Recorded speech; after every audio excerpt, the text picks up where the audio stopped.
여러분 반갑습니다. 손영신 목사 성경 강해 오늘 제 54편이 되겠습니다. 지난 8월 18일 날 아침 제가 신문을 읽다가 깜짝 놀랐습니다. 박정희 대통령의 묘를 파헤치자, 폄하하자. 백선엽 장군은 사형감이다. 제가 너무 놀랐어요. 이게 북한 신문인가 그랬습니다. 구역질이 나오고 속이 쓰리고 분노가 제 앞에서 저 속에서 일어났어요. 참 돌아도 한참 돌았구나. 예.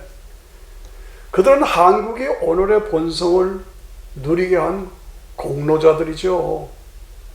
그리고 벌써 한 반세기가 훨씬 지난 역사적인 인물들인데 왜들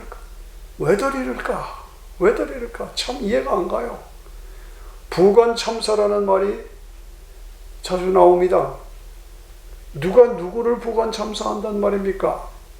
한국 역사에서 태어나지 말았어야 할 인간은 누구냐? 김일성이요. 그 인간 때문에 거지로 살고 있는 백성들이 김일성이를 부관 참사한다. 그건 마땅한 거지요. 네. 가장 열불나게 하는 사건은 뭐예요? 애국가를 없애자 하나. 애국가를 바꾸자. 이야, 이거 뭐 단단히 미쳤구나. 네. 저는 미국 생활을 오래 하면서 지금도 애국가만 들으면 가슴이 찡하고 눈물이 나옵니다. 8.15 광복절 주일 예배 때는 예배 시간에 반드시 일어나서 애국가를 불렀습니다. 무궁화 삼천리 화려강산 하나님이 보호하사 우리나라 만세. 얼마나 좋습니까? 얼마나 신앙적인 애국가입니까? 이 애국가 때문에 하나님이 보호하사 우리나라 만세, 하나님이 보호하사 우리나라 만세, 이 가사, 이 애국가 때문에 하나님께서 우리 대한민국을 축복하셨다라고 저는 그렇게 생각합니다. 그런데 그 좋은 애국가를 없애자고요? 정말 마시간 사람들이요. 성도님들 정말 깨어서 기도 많이 해야 합니다. 그렇습니다. 오늘 한국의 혼란과 위기, 왜 어떻게 이렇게 되었는가? 다른 거 없습니다. 권세욕 때문입니다. 권세욕, 돈, 명예, 권세 더 많이 가지고, 더 높아 가지고, 더 많이 가지고, 더 높이 가지고, 더 오래 가지고 안전하게 가져보겠다. 예. 나라와 민족, 백성은 상관없이 분별 없이 따라오는 어리석은 백성들을 이용해서 내 이익, 내 출세, 내 편만을 위해서, 그래서 편가르기에만 몰두하고, 배가 고파서 죽을 지경인 북한에서는 틈만 노리고 기회를 찾으면 남쪽에서 편가르기로 남쪽이 대혼란에 빠지기만 기다리고 있어. 그래서 남쪽이 편가르기로 대혼란에 빠져서 혼란스럽고, 그래서 미국이 아차하고 틈만 주면 단숨에 치고 내려와서 정복하려고 하는. 휴전선은 이미 장애물이 다 제거된 상태예요. 예, 이런 상황인데 과연 한국의 장래는 어떻게 될 것인가? 한국의 장래는 어떻게 될 것인가? 염려스럽고 안타깝죠. 그러나 우리가 분명히 알고 확신해야 할 것은 무엇이냐? 권력은 청와대에만 있고 백악관에만 있는 것이 아니다 하는 것이. 완전한 권력, 영원한 권력은 하늘 보좌에 앉아 계신 창조주 하나님, 보좌에 앉아 계신 창조주 하나님, 그 하나님이 전능하신 능력으로 통치하시고 계신 그 하나님께서 하나님의 뜻대로 통치하신다. 그것이죠. 계시록 4장 2절에 보니까 내가 곧 성령에 감동하였더니 보라 하늘의 보좌를 베풀었고 하늘의 보좌, 하늘의 영광의 보좌가 보이는 것입니다. 그 보좌 위에 앉으신 이가 있는데 그 보좌 위에 앉으신 이가 있는데 그 앉으신 이의 모양이 벽옥과 같고 홍보석과 같고 무지개가 있어서 보좌에 들렸는데 그 모양이 녹보석 같더라. 그 보좌에 둘러 24 보좌들이 있고 그 보좌들 위에 24 장로들이 흰옷을 입고 그 머리에 금면을 쓰고 앉았더라. 하늘 영광의 보좌의 모습이 보입니다. 그렇습니다. 청와대에 대통령이 있고 백악관에 대통령이 있는 것처럼 하늘 보좌에 우리 하나님 아버지가 앉아 계신다. 보좌에 앉으신 이 하늘에 계신 우리 아버지 바로 이분이십니다. 이분이 창조주요, 이분이 주권자요, 이분이 통치자요, 이분이 모든 권력의 중심이십니다. 그 하나님 우리는 볼 수는 없습니다. 우리하고 존재 방법이 다르기 때문에, 하나님은 신이시고 영이시기 때문에 존재 방식이 다르기 때문에 보여줄 수 없고 볼 수가 없습니다. 그런데 그 하나님은 실존하시면서 시간과 공간의 지배를 받지 아니하시며 보좌에 앉아 계셔서 통치하십니다. 시간과 공간을 초월해서 주권을 가지시고 통치하시는 그 하나님, 그렇습니다. 그 하나님이 녹보석으로, 홍보석으로, 벽보석으로, 청보석으로, 무지개 약속으로 우리를 지키시며 최고의 통치자요, 영원한 통치자가 되신다. 하나님 자신의 뜻대로 이 땅을 통치하신다. 할렐루야. 그렇습니다. 그렇습니다.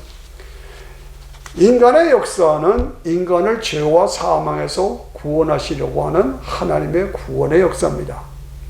그 구원의 역사는 하나님의 독생자 예수 그리스도를 통해서 이루어 가십니다. 그래서 인간의 역사의 흐름은 오실 예수, 오신 예수, 다시 오실 예수, 이렇게 진행이 되는 겁니다.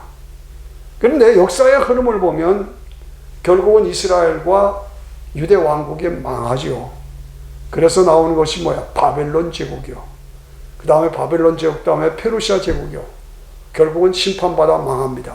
그런데 그 기간 동안에 구약 성경이 완성됩니다. 구약 성경이. 그 다음에 나오는 나라가 뭐야? 헬라 제국이요. 그래서 알렉산더 헬라 제국이요. 그래도 망하죠. 그런데 그 기간 동안에 구약 성경이 히브리어에서 헬라어로 70인 번역으로 번역이 됩니다. 그래서 그 당시 세계 언어로 가장 정교한 언어로 바뀝니다. 그렇습니다. 그 다음에 들어선 것이 로마 제국이죠. 그 로마 제국 때 예수님이 이 땅에 오셨습니다. 오십니다. 그래서 십자가에서 죽으시고 부활하셔서 믿는 자에게 영생을 주시는 구원의 복음이 이루어지죠. 그리고 300년 동안 무지무지하게 핍박을 받죠. 그런 가운데서 성령의 역사로 교회들이 이루어가면서 성경이, 신약 성경이 완성됩니다.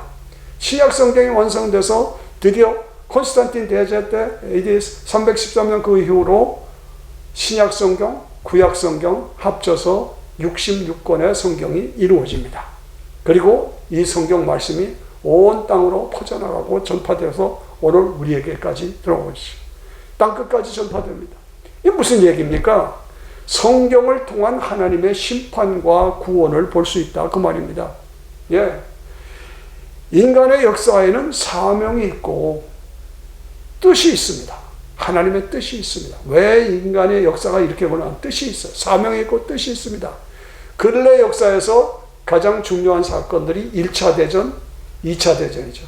1차 대전은 우연히 일어났고 1차 대전의 패배가 독일이고 독일이 그 원한을 가지고 일으킨 거, 히틀러에 의해서 일으킨 것이 2차 대전입니다. 그 2차 대전의 결과는 뭡니까? 히틀러가 유대인들을 600만 명을 학살합니다. 전쟁이 끝난 후에 세계 지도자들이 그것을 보고 이건 아니다, 너무 끔찍하다, 이스라엘 백성들을 전부 고토로 돌아보내자. 그래서 사람들의 마음이 움직여서 예수님 죽인 죄로 세계 각처에 흩어져서 구박과 천대를 받던 이스라엘 백성들이 고토로 돌아가라 명령이 됩니다. 그래서 이스라엘 나라가 독립하게 된 것입니다. 이것은 성경의 약속이 그대로 이루어진 겁니다. 에스겔서, 이사야서, 에레미야서에 보면은 흩어졌던 백성들이 고토로 돌아와서 나라를 이루리라. 그것이 이루어진 거예요. 그게 1948년 5월 14일입니다. 그렇습니다. 이것이 근래 역사에서 일어난 가장 큰 사건이 이스라엘의 독립입니다. 이 성경 역사대로 그대로 됐다고 말입니다. 그래서 성경의 예언이 성취된 것입니다. 이것은 또한 종말론적으로 말할 때 예수님의 재림이 아주 임박했다고 하는 증표가 될 수가 있습니다. 네. 예수님의 임박한 재림의 기준은 뭡니까? 이스라엘 독립 이후부터 카운트다운이 시작되는 것입니다. 이러한 1차 대전, 2차 대전을 겪으면서 인간을 유혹한 사상이 있는데 이게 뭐냐? 유토피아 사상입니다. 사회주의, 공산주의를 통해서 유토피아 세상을 이루자. 뭡니까? 모든 사람들이 다 평등하고 모든 물질을 다 분배해서 다 균등하게 이상적으로 살아가자. 이게 유토피아입니다. 공산주의, 사회주의입니다. 그런데 이들은 무신론자들입니다.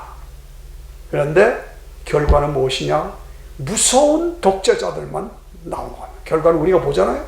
무서운 독재자들이 유토피아를 건설하자고 해놓고 백성은 다 굶겨 죽이고, 모택동이 인간을 이 공산주의 사상에서 죽은 것이 1억이 넘습니다. 스탈린은 4천만 명 이상을 죽였습니다. 김일성이는 얼마나 죽였느냐? 700만 명을 죽였다. 제가 오늘 기록해 보니까 스탈린은 4천만 명을 죽였다. 모택동이 1억만 명을 죽였다. 김일성이는 700만 명을 죽였다.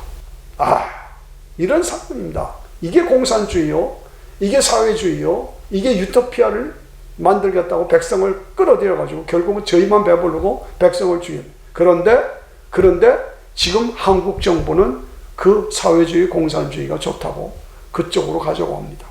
그 길로 가자고 합니다. 아셔야 합니다. 기독교의 유토피아는 뭡니까? 기독교도 유토피아를 말합니다. 만민을 구원하는 생명의 복음을 통해서 예수님이 하나님의 독생자가 이 땅에 인간의 모습으로 오시고, 그리고 십자가에서 죽으시고 부활하셔서 믿는 자에게 죄사함을 주시고 하나님의 자녀가 되게 하시고, 그리고 영원한 하나님 나라 유토피아, 새하늘과 새 땅. 그래서 예수님이 만왕의 왕이 되시고 만주의 제가 되시고 우리는 그 하나님 나라의 유토피아를 누리며 영원한 영광을 누리는 것. 이것이 성경이고 이것이 복음입니다. 이것이 복음입니다. 만민 구원에 믿음으로 구원받는. 그래서 로마서 1장 16절에 보면 내가 복음을 부끄러워하지 아니하노니 이 복음은 모든 믿는 자에게 구원을 주시는 하나님의 능력이라. 그렇습니다. 하나님의 독생자가 이 땅에 인간의 몸을 입고 오셔서 십자가에서 죽으시고 부활하심으로 죄사함의 길을 열어주시고, 누구든지 이것이 나 때문이라고 인정하고 받아들이고 믿기만 하면 죄사함을 주시고 영생을 주시고 영원한 유토피아의 영광을 누리게 해주신다, 그 말입니다. 그런데 17절에 가서 문제가 생깁니다. 복음에는 하나님의 의가 나타나서 믿음으로 믿음에 이르게 하나니 기록된 바 오직 의는 믿음으로 말미암아 살리라. 그런데 중요한 단어는 하나님의 의가 나타났다. 의가 나타났다라는 말입니다. 복음에는 하나님의 의가 나타났다. 이 무슨 말입니까? 하나님의 공의를 말합니다. 하나님의 심판을 말합니다. 그 심판하는 하나님의 권세를 말합니다. 예수님이 십자가에서 죽으시고 부활하심으로 인간을 심판할 권세를 가지고 계시다, 이것이. 그렇습니다. 복음의 권세, 이걸 말합니다. 세상 권세는 선악과를 통한 마귀의 권세입니다. 그리고 죽이고 빼앗고 저만 배부르고, 이게 세상 권세예요. 복음의 권세는 뭡니까? 십자가를 통한 예수님의 권세예요.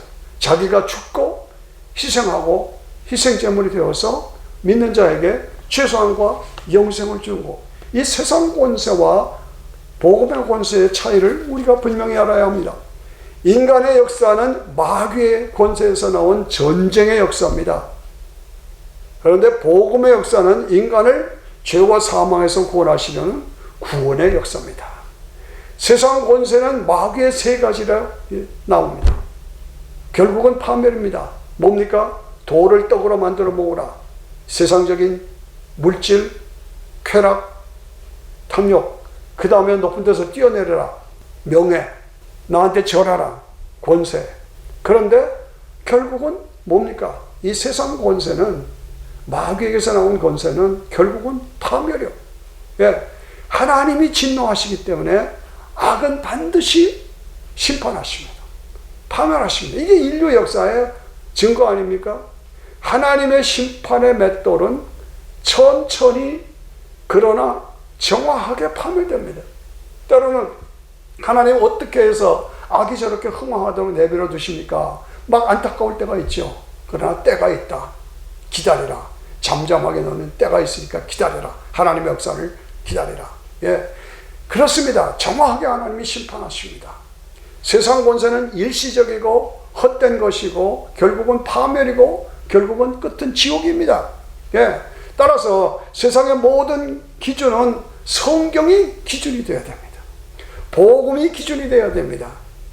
그런데요, 한국이 지금 사회주의로, 공산주의로 간다고? 아닙니다. 안 됩니다. 그 길은 결국은 파멸입니다. 미국의 대통령 선거가 지금 뜨겁습니다. 이제 금방 다가옵니다. 바이든? 죄송한 얘기지만 저는 개인적으로 동의하지 않습니다. 왜 그렇습니까? 성경 기준으로 보면 바이든이 부통령일 때, 오바마가 대통령일 때 미국의 동성연애를 합법화시켰습니다. 이거 하나로 저는 끝입니다. 왜? 성경의 기준, 하나님의 기준에 어긋나니까. 이 청교도들이 세운 신앙의 나라 미국에서 동성연애를 합법화시켰다. 그런데 그것을 앞장선 사람이 바이든이다. 저는 절대로 동의할 수가 없습니다. 트럼프, 문제가 있는 사람입니다. 괴짜입니다. 그런데 그의 흐름은 성경적으로 가깝습니다. 학교에서 성경을 보게 하고 성경적으로 가깝습니다.